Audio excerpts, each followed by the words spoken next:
because that was all they were offering him. Right. So he ended up doing a slew of movies that, you know, people have seen where he played straight, and then he, this part came along, and he wanted to work with me, and the role was so interesting because the character is, you know, has been straight his whole life. Right. So, you know, he walks that razor's edge. He doesn't really know how to integrate fully into the gay community. Right. Culture that he's getting to learn and know and feel comfortable with. And so, you know, he does such an amazing job. He does. And it's a great show. It's on TV Land. Tell everybody when it's on. Well, we're in a new time slot now, so we start in March, airing again for the second season, and we'll be on Wednesday nights at 10 p.m. Fantastic. And now, I mean, it's in repeats. You can watch the first season, or you could go on tvland.com and look at all of the first season just to bring yourself up to speed if you haven't watched it yet. But it's really funny. We got a lot of the same writers from The Nanny, and it's got a good heart, the show. And, Yeah. you know, I'm proud of you. I watched it. I loved it. You're doing a great job. Thank you. Being Wendy is a kid's book. Fran wrote. She doesn't have any kids, but she wrote a really good kid's book. I was one. You were, actually. And you do have nieces. Yes, and I am the nanny. Yes, that's true. But it's a great book about how people try to put you in a box, and you wrote it yourself. Yes, I did. And it's, And we got a very good illustrator, and you know, I'm very proud of it because I think that, you know, I wanted to leverage the fact that the popularity of The Nanny with children who weren't even alive when I was shooting the show. Like Vivi. Yes, exactly. It's so major, and the message that I wanted to get across to them was to celebrate their individuality, Right. that they don't have to conform to any specific type, and, you know, just to be nurtured for who they are. And it's great to have a book like this for kids with a girl featured, right? It's all about the girl, Wendy, and how she can find out who she is without having to be in a box. So, bravo, feminist little book for children in the best way, right? Now, everybody knows that you had cancer, and unlike most people who have cancer who get over it and try not to ever think about it again, you decided to make it your life's mission. Right, I did. Into a cottage industry. Right, exactly. So you formed the foundation Cancer Schmancer, and you did the book Cancer Schmancer. Yes. And now what's happening with that? Well, we have this fantastic new program. I really urge everybody to go onto our website, cancerschmancer.org, or the, you know, our other website, which is Trash Cancer. That's the program. Because, you know, the cornerstone of Cancer Schmancer is stage 1 is the cure. Right. If you catch it on arrival, 95% survival. So learn the early warning whispers, transform from being a patient into a medical consumer, become better partners with your physician. Don't go into denial. Say to yourself when you feel something's not right, well, this could be nothing, but it might be something, and God forbid it is, I want to catch it right at the beginning, Right. so we can fix it up and I can get on with my life. The reason why we lose loved ones to cancer is almost always because of late-stage diagnosis, and that is unconscionable in this great country. But we have to take responsibility. So be more proactive, people. Then prevention is huge because 95% of most cancers is environmental.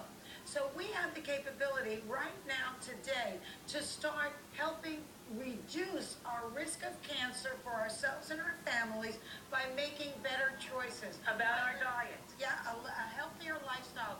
Just start with the home. What you clean your home with, what you put on your skin, and what you put in your mouth.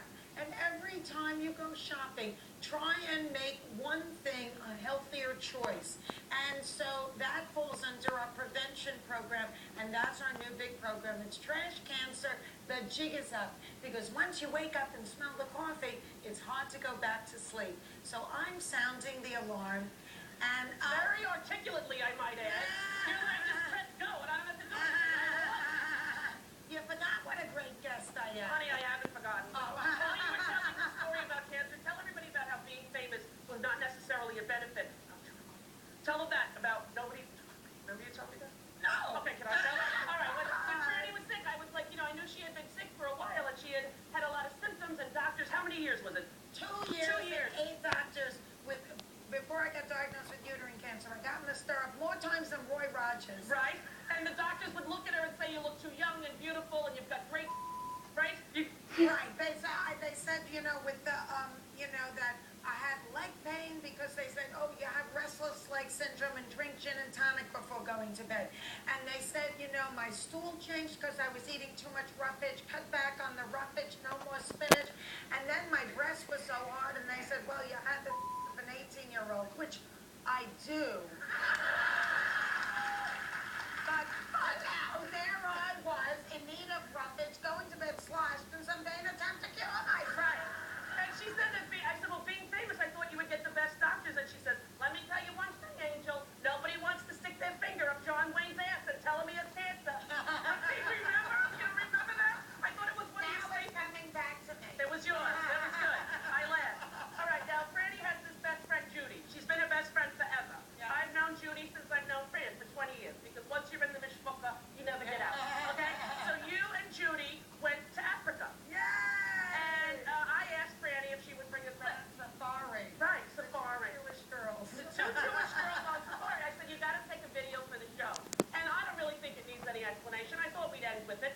Take a little look at these tiny little clips from Franny's safari. The guide and the tracker saw vultures and decided that there must be a kill somewhere. So they took the gun and left us sitting here. And the keys, we noticed, are in the Jeep. It'll just get darker. They told us to stay put. We don't know what to do. And you don't see them. I'm looking, but I'm telling you, they are nowhere, not there. Oh yeah, look at that. Look at that healthy male there. That's what I'm talking about. See? Now you don't see that on Match.com. Honey, honestly, I had a few jokes, but write them yourself. You know where I'm going with that. I love you so much. I love you. Mom and Dad are good. Oh, they're so wonderful. More I cherish and adore them. I love you. I'm their third daughter. That's what they told me. So totally. We have our mug from when we went to see your show. She made us mugs with the snapshot, and we all have it. I like to do that. The family picture. I'm a little nerdy.